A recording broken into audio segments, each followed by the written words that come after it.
نحمده ونستعینه ونستغفره ونؤمن به ونتوکل علیہ اعوذ باللہ من الشیطان الرجیم بسم اللہ الرحمن الرحیم والذین آمنوا اشد حبا للہ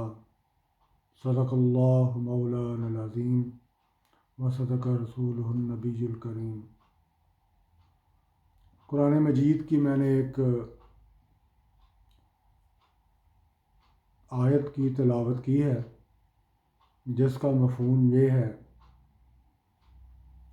کہ جو لوگ ایمان لائے ہیں وہ اللہ تعالیٰ سے شدید محبت کرتے ہیں۔ والذین آمنوا، اور جو لوگ ایمان لائے، اشد حب للہ، اللہ تعالیٰ سے بہت شدید محبت کرتے ہیں۔ محبت کا معیار کیا ہے؟ محبت کا معیار سمجھنے کی ہمیں ضرورت ہے۔ اس دنیا کے اندر کم و بیش 1,44,000 پیغمبر، رسل، انبیاء کریم تشریف لائے، اور سب سے پہلا جو انہوں نے اس دنیا کو پیغام دیا، لا الہ الا اللہ، کہ اللہ کے سوا کوئی معبود نہیں۔ معبود کیا ہے؟ کیا اس لفظ کا ہم نے معنی اور مطلب سمجھا؟ آسان الفاظ میں معبود اس ذات اور ہستی کو کہا جاتا ہے جس کی عبادت کی جائے، اور عبادت کے لیے اللہ کے رسول صلی اللہ علیہ وسلم نے ارشاد فرمایا، اور قرآن مجید میں یہ ہے کہ جو لوگ اللہ سے محبت کرتے ہیں فاتبعونی یحببکم اللہ، کہ میری وہ اتباع کریں، اللہ کے رسول کی ہم نے اتباع کرنی ہے تو اللہ کی محبت حاصل ہوگی۔ اور اللہ کے رسول کی اتباع کیا ہے؟ کہ جو آپ نے فرمایا اس کو مانا جائے، اور جس چیز سے آپ صلی اللہ علیہ وسلم نے اور اللہ تعالیٰ نے منع کیا اس سے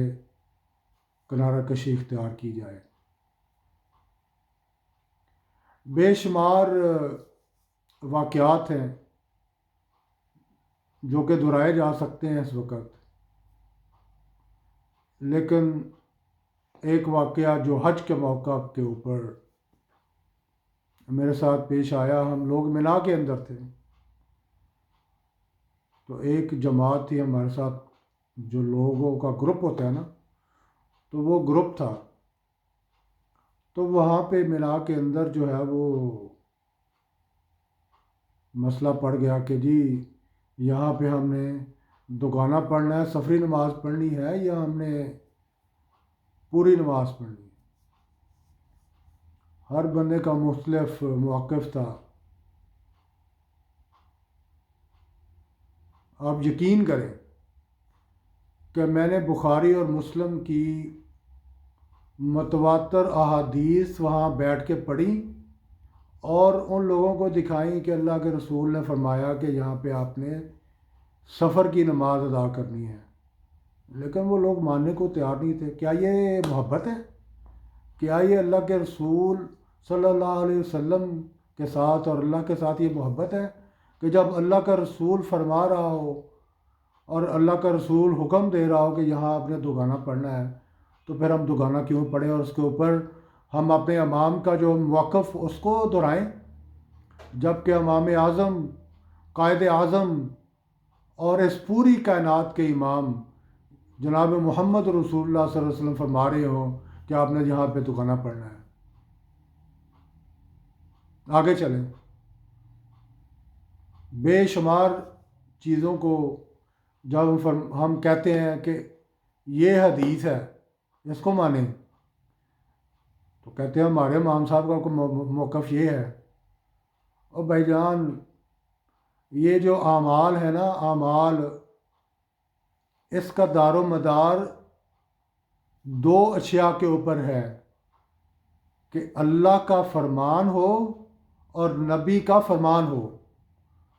آپ بے شمار لوگ ڈاکٹر ہوں گے، بے شمار لوگ انجینئر ہوں گے، آپ رپورٹیں کراتے ہیں نا ڈاکٹر کے اندر، کوئی بھی آپ کی جو رپورٹ ہوتی ہے اس کا ایک پیرامیٹر ہوتا ہے کہ یہ رینج ہے، اس کے اندر اندر رہ کے کام کریں گے، آپ کا جو لیور ہے اس رینج کے اندر فال کرے گا تو آپ کا لیور جو ہوگا وہ ہیلدی ہوگا، اگر اس سے ایکسیڈ کر گیا تو وہ آپ کا لیور فیٹی ہوگا یا اس کے اندر کوئی پرابلم ہوگی۔ اسی طرح انجینئر کے اندر ہم لوگوں کو ڈرائنگیں دی جاتی ہیں کہ یہ ڈرائنگ ہے، اس کا یہ جو ہے وہ اسٹینڈرڈ ہے، اور یہ اس کے جو ہے نا پیمائشیں ہیں، ہم وہ اسٹینڈرڈ کو چھوڑ دیں، ہم وہ پیمائشوں کو چھوڑ دیں، ہم نے ایک اگر ویسل بنانا ہے، ویسل بنانے کی بجائے ویسی ویسل بنا دیں بغیر ڈرائنگ کے، بغیر کسی اسٹینڈرڈ کے، کوئی اس کو مانے گا؟ اور اس دنیا کے اندر اگر وہ ڈرائنگ سے ہٹ کے کوئی چیز نہیں مانی جاتی، اور ایک رپورٹ کی پیرامیٹر کو ہٹ کو کوئی ڈاکٹری نہیں مانی جاتی، کیا یہ دین اتنا آسان اور بالکل سہل ہو گیا ہے کہ اس کے اندر آپ جو مرضی کرتے پھریں، اپنی اپنی مرضی کا جو ہے دین اس کے اندر جو ہے وہ گھسیڑتے پھریں؟ وہ اللہ کے رسول مانیں گے؟ اللہ تعالیٰ اس کو مانیں گے؟ کبھی نہیں مانیں گے۔ آپ چلے جائیں، اللہ کے رسول نے منع فرمایا کہ درباروں کے اوپر نہیں بیٹھنا، قبری پکے نہیں بنانی، مجاور بن کے اوپر نہیں بیٹھنا، لعن اللہ یہود ولا نصارا، کہ یہودیوں اور عیسائیوں کے اوپر جو ہے نا وہ لعنت ہو جنہوں نے اپنے انبیاء کے قبور کو ایک مسجد بنا لیا۔ آپ دیکھیں، آپ جائیں جناب، جن کو کچھ کرنا نہیں آتا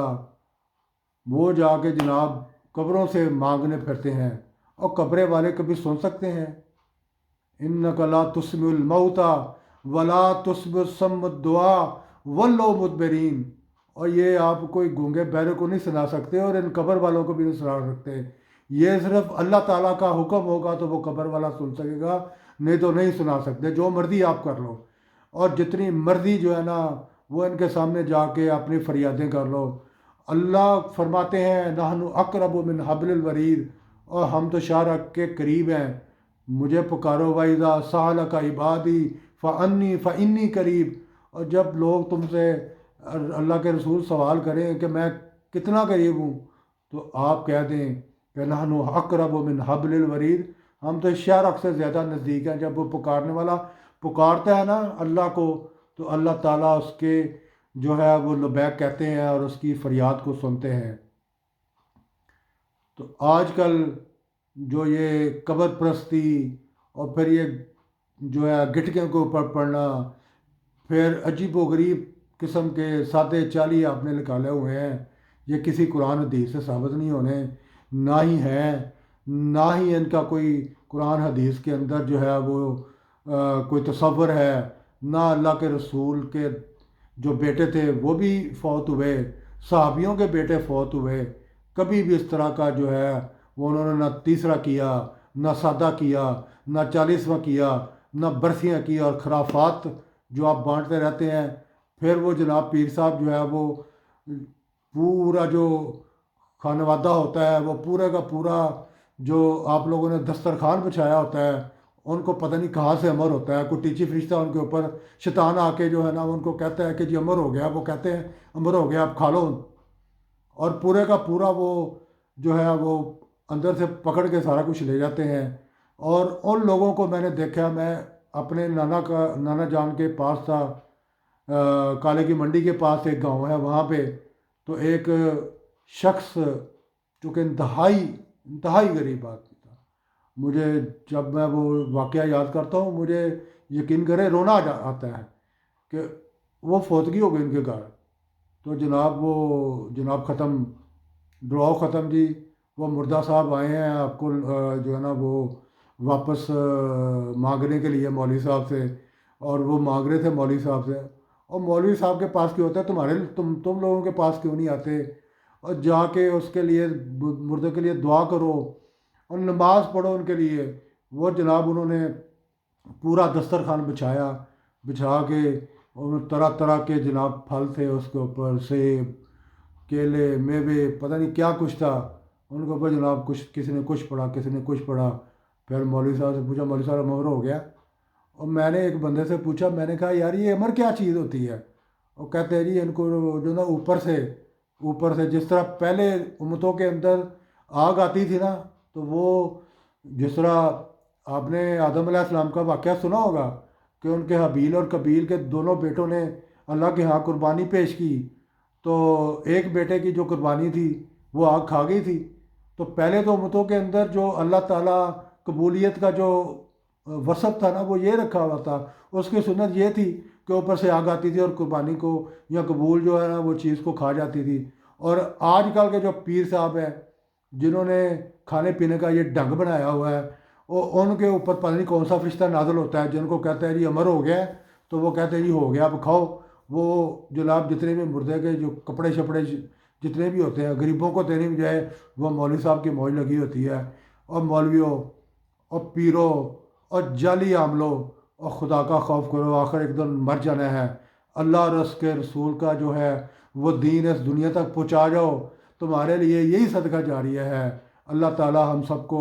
عمل کی ہدایت عطا فرمائے اور قرآن و سنت کے اوپر عمل کرنے کی توفیق عطا فرمائے، اور ہمیں اللہ اور اس کے رسول کی قرابت اور ان کی وفاداری کرنے کی جو ہے وہ سعادت نصیب فرما دے۔ سبحان ربک رب العزت عما یصفون وسلام علی المرسلین والحمد للہ رب العالمین۔